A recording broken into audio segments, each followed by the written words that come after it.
నిజామాబాద్లో ఆదివారం నిర్వహించిన గ్రామ పాలన అధికారుల రాత పరీక్ష ప్రశాంతంగా జరిగినట్లు కలెక్టర్ రాజీవ్ గాంధీ హనుమంత్ తెలిపారు. గిరిరాజ్ ప్రభుత్వ డిగ్రీ కళాశాలలో జరిగిన గ్రామ పాలన అధికారుల రాత పరీక్షకు 332 మందికి గాను 302 మంది అభ్యర్థులు హాజరయ్యారన్నారు. 30 మంది గైర్హాజరైనట్లు ఆయన వివరించారు. నైరుతి రుతుపవనాల ప్రభావంతో కేరళలో భారీ వర్షాలు కురుస్తున్నాయి. దీంతో చాలా చోట్ల లోతట్టు ప్రాంతాలు జలమయమయ్యాయి. 11 జిల్లాల్లో రెడ్ అలర్ట్ జారీ చేశారు. ఈ క్రమంలో ఇవాళ పలు జిల్లాల్లో విద్యా సంస్థలకు అధికారులు సెలవులు ప్రకటించారు. మరోవైపు భారీ వర్షాల నేపథ్యంలో అధికారులు అప్రమత్తంగా ఉండాలని ప్రభుత్వం ఆదేశించింది. సరస్వతి పుష్కరాలు ఇవాళ చివరి రోజు కావడంతో కాళేశ్వరానికి భక్తులు భారీగా పోటెత్తారు. త్రివేణి సంగమంలో పుణ్యస్నానం చేసి సరస్వతి అమ్మవారికి పూజలు చేస్తున్నారు.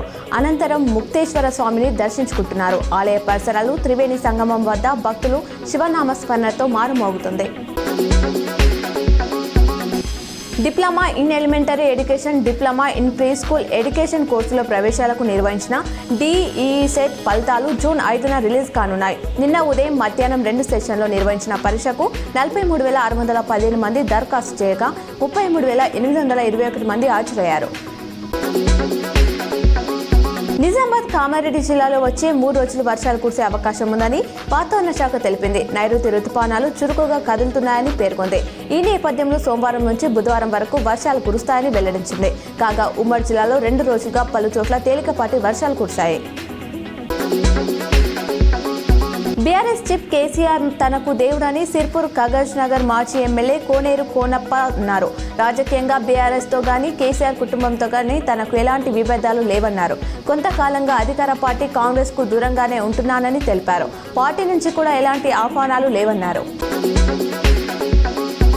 కురుస్తున్న వర్షాలతో శ్రీరామ్ సాగర్ ప్రాజెక్టుకు గడిచిన 24 గంటల్లో 2025 క్యూసెక్ల ఇన్ఫ్లో వచ్చి చేరినట్లు ప్రాజెక్టు అధికారులు సోమవారం తెలిపారు. దీనితో ప్రాజెక్టులో ప్రస్తుతం 1061.70 అడుగుల నీరు నిల్వ ఉందన్నారు.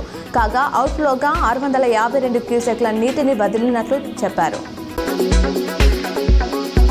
కరోనా మళ్లీ కొరలు చేస్తోంది. దేశవ్యాప్తంగా విస్తరిస్తుంది. గడిచిన 24 గంటల్లోనే మహారాష్ట్రలో 43 కొత్త కేసులు నమోదయ్యాయి. జనవరి నుంచి ఆ రాష్ట్రంలో 300 కేసులు రావడం గమనార్హం. ఇక కేరళలో యాక్టివ్ కేసుల సంఖ్య 273కు చేరింది. ఆదివారం నాటికి తమిళనాడులో 66, ఢిల్లీలో 23, కర్ణాటకలో 36 కేసులు, యూపీలో 4 కేసులు నమోదయ్యాయి.